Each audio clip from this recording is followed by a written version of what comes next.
The galactic classification era, the night shift at the Deep Space Monitoring Station, was usually quiet. But tonight something was different. Sarah Chen sat in front of her array of monitors, watching the endless stream of cosmic background radiation, when her equipment suddenly came alive with activity. Red warning lights flashed across her control panel as her computer systems detected an incoming transmission.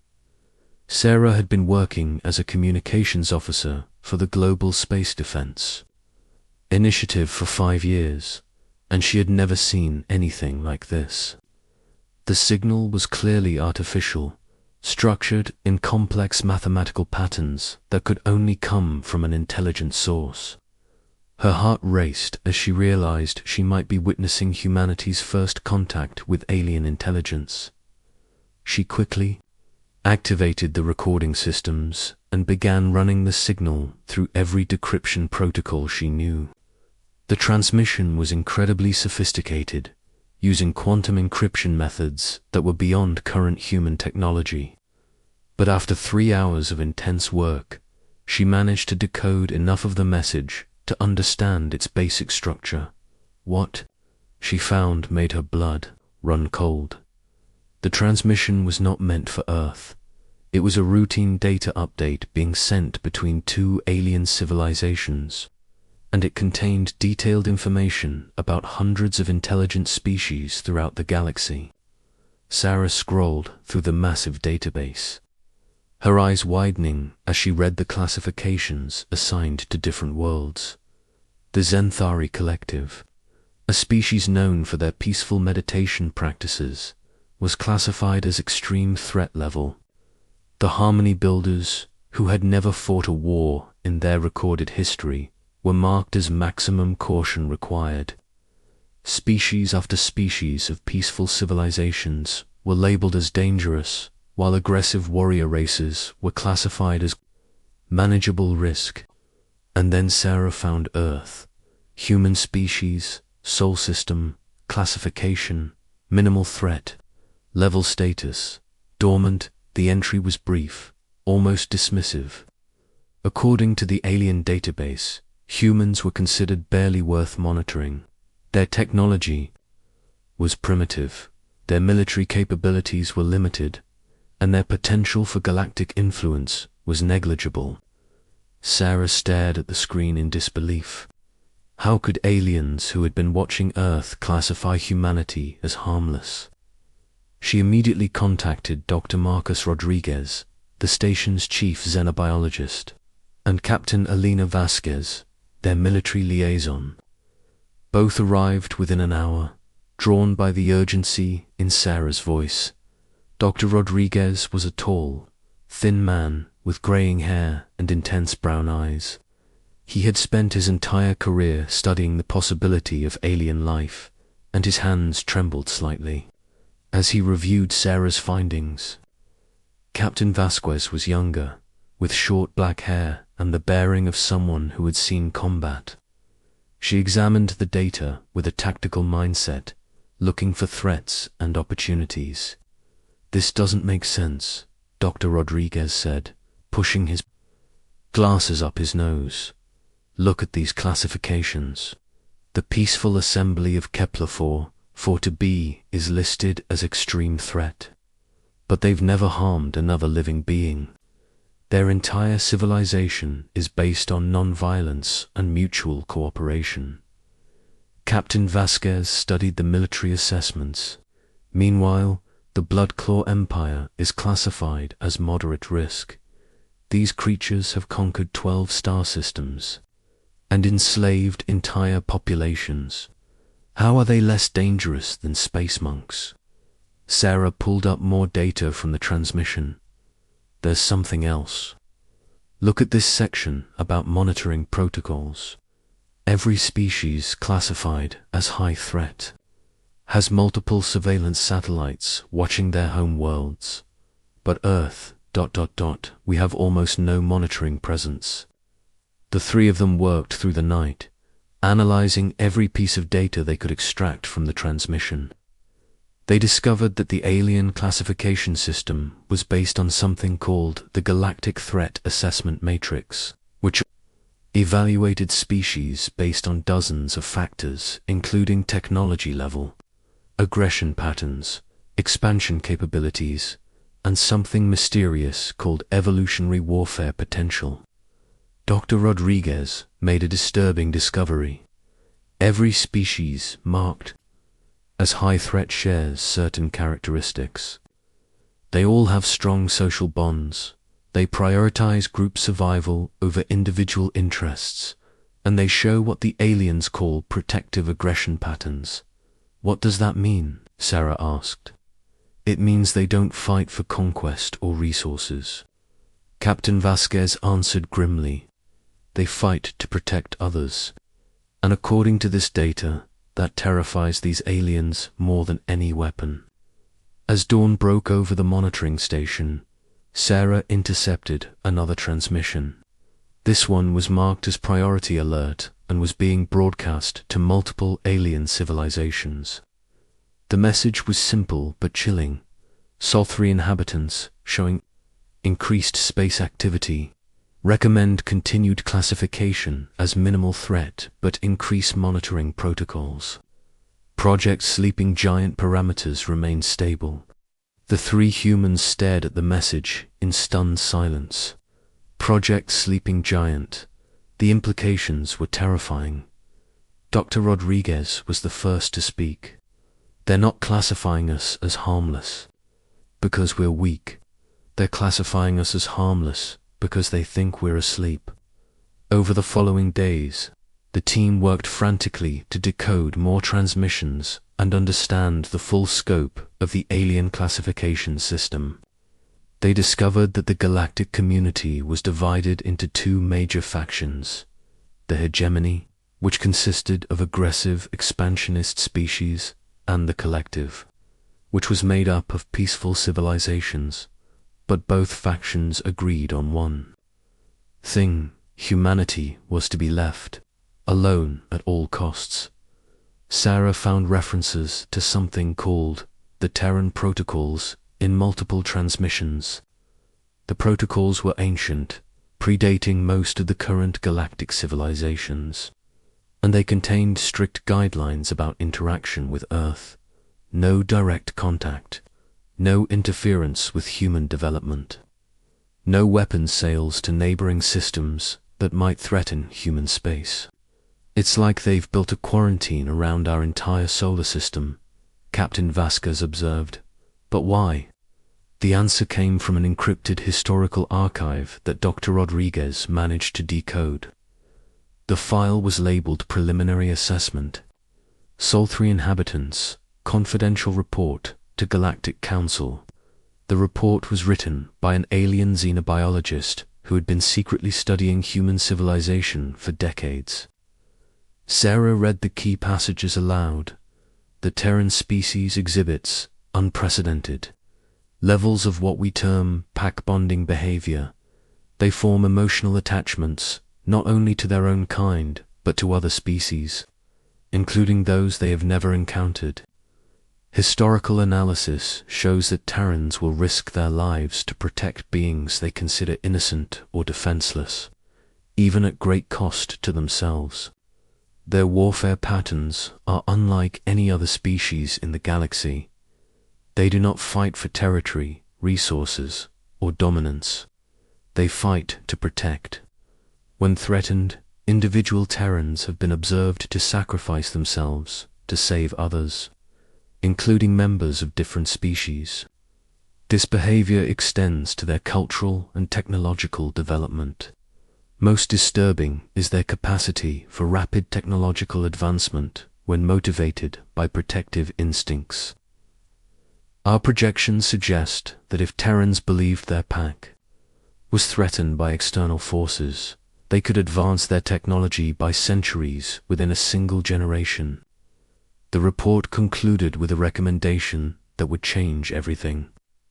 Classification: minimal threat, conditional on continued dormancy. Recommend non-interference protocols. If Terrans discover galactic civilization exists and perceive it as a threat to their pack, they may become the most dangerous species in the galaxy. Sarah felt a chill run down her spine. The aliens weren't keeping Earth classified as low risk because they thought humans were weak. They were doing it because they were absolutely terrified of what humans might become if they ever felt threatened. Dr. Rodriguez found additional files that painted an even more disturbing picture. Look at this. There are betting pools among alien civilizations about how long it will take for humans to develop faster than light travel once they know it's possible. The consensus is less than 50 years. Captain Vasquez pulled up military assessments, and there are contingency plans. Multiple species have doomsday protocols specifically designed to destroy Earth if humans ever achieve interstellar travel capabilities. The room fell silent as the implications sank in. Humanity was not being ignored because they were insignificant. They were being carefully managed because they represented an existential threat to the established galactic order. Sarah looked at her companions. We need to understand more. We need to know exactly what these aliens are afraid of. As if in response to her words, another transmission came through. This one was different from the others. It was a distress signal, broadcast on emergency. Frequencies and repeated in dozens of languages. Sarah quickly translated the message. This is the peaceful colony of Haven Prime in the Tau Ceti system. We are under attack by the Bloodclaw Empire. Our defenses are failing. We have women and children here. Please, anyone who receives this message, we need help. We are a defenseless research station with no military capabilities. Please help us. The message repeated over and over, growing weaker with each transmission. Sarah realized she was listening to an entire civilization being destroyed. Asterisk. Captain Vasquez was already reaching for her communication device. I need to contact Earth Command immediately. We have to do something. Dr. Rodriguez grabbed her arm. Wait. Think about what you're doing. If we respond to this, if we help them, we'll be revealing that we've been monitoring alien communications. We'll be showing our hand. Sarah looked at the two of them, then at the repeating distress signal. And if we don't respond, we'll be letting innocent people die when we could have helped them. The three of them stared at each other, understanding that they had reached a crossroads. The decision they made in the next few minutes would determine not just the fate of the alien colony, but the future of humanity's place in the galaxy. Asterisk. When the sleeping giant wakes, the distress signal from Haven Prime continued to repeat, each transmission weaker than the last. Sarah Chen watched the countdown on her screen, knowing that in a matter of hours, the peaceful research colony would be completely destroyed. The weight of having the power to help but being afraid to act was crushing her. Captain Vasquez paced. The small control room, her military training warring with her human instincts. We have 17 deep space vessels capable of reaching the Tau Ceti system. If we mobilize now, we could have a rescue fleet there in 6 days. Dr. Rodriguez shook his head. Alina, you're not thinking clearly. If we respond to this signal, we'll be announcing to the entire galaxy that Earth has been monitoring their communications. We'll be revealing that we know about their classification systems and their fears about humanity. Sarah pulled up the latest transmission data. There's something else. I'm tracking the communications between the Bloodclaw Empire and their fleet. They're not just attacking Haven Prime for resources. They're doing it to send a message to other peaceful species. She played the intercepted communication. The voice was harsh and mechanical, translated from an alien language. Let the weak colonies see what happens to those who refuse to acknowledge Bloodclaw superiority. peaceful species are parasites on the galaxy. They take up valuable space and resources while contributing nothing to the galactic order. Captain Vasquez stopped pacing. They're committing genocide for ideological reasons. They want to eliminate peaceful species because they consider them weak. And according to the alien database, we're classified as one of the weakest species of all. Dr. Rodriguez added grimly. Sarah had been running calculations on her computer. I've been analyzing the blood claw attack patterns. After they finish with Haven Prime, their next targets are 3 other peaceful colonies. And then she paused, her face pale. They're planning to move into sectors closer to Earth. The implications were staggering. If the Blood Claw Empire continued their campaign of extermination, they would eventually reach human space. And according to the galactic classifications, Earth would be seen as an easy target. Dr. Rodriguez leaned back in his chair. So our choice is to either maintain our cover and hope they don't come for us, or reveal ourselves by helping others and potentially start a galactic war. It's not that simple, Sarah said, pulling up more data. I've been analyzing the response patterns of other species. Look at this.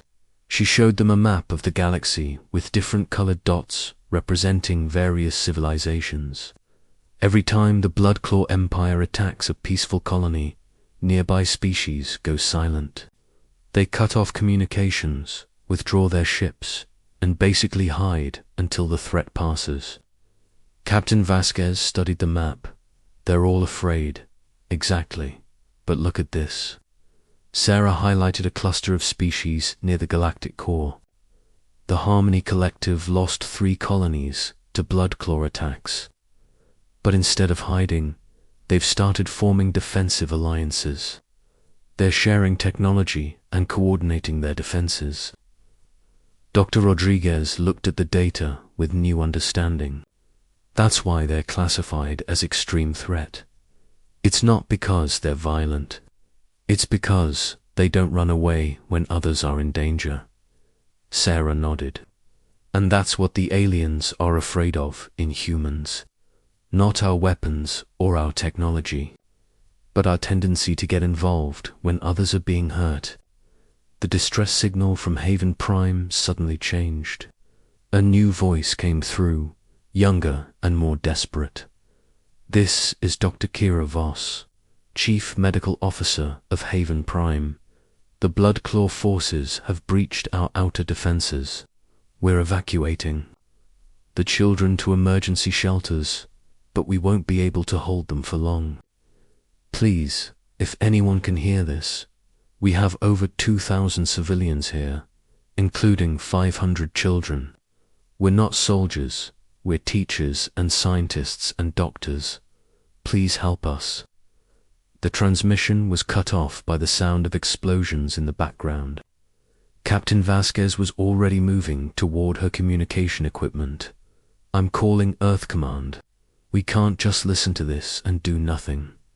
Dr. Rodriguez stood up. Alina, wait. Think about what you're doing. If we reveal ourselves, we could be starting a war that humanity isn't ready for. Sarah looked at both of them. And if we don't act, we'll be letting innocent people die when we have the power to save them. Isn't that exactly what these aliens are afraid of? That humans won't be able to ignore suffering when they see it. She pulled up the alien assessment report again. Listen to this.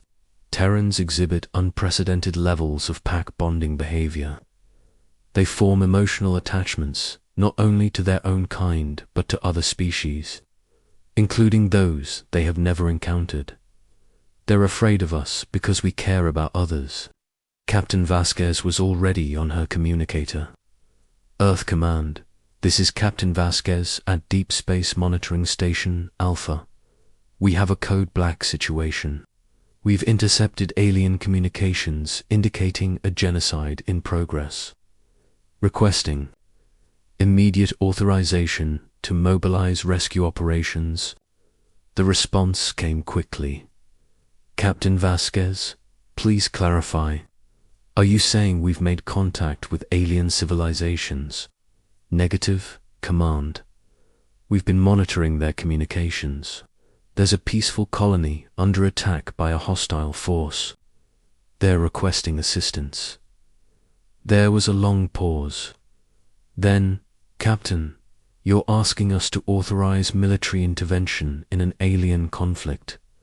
The political implications alone. Sarah grabbed the communicator. Command, this is Communications Officer Chen. We have over 2,000 civilians about to be massacred. 500 of them are children.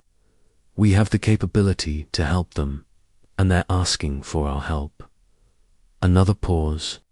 Officer Chen, I need you to understand the gravity of what you're asking. If we intervene, we'll be revealing humanity's presence to the galaxy. We'll be announcing that we've been monitoring alien communications. This could start a war. Dr. Rodriguez took the communicator. Command, this is Dr. Rodriguez. I've been analyzing the alien classification systems. They already know about us. They've been watching us for decades. The only reason they haven't made contact is because they're afraid of how we'll react. Afraid of us. Doctor, according to your reports, we're classified as minimal threat. Sarah looked at the countdown timer on her screen. Haven Prime had less than 3 hours before the Bloodclaw fleet would complete their attack. Command, they're not afraid of our weapons. They're afraid of our values. They're afraid that, if we join the galactic community, we'll start protecting other species from exactly this kind of attack. The communicator crackled with static. Then, all stations, this is Admiral James Harrison, Earth Command. We've been monitoring this situation for the past hour. Dr. Rodriguez, I need you to send us everything you've discovered about these alien classification systems. Captain Vasquez, I need tactical assessments of our intervention capabilities. Officer Chen, I need you to establish communication with the colony under attack. Sarah felt her heart race. Admiral, are you authorizing intervention?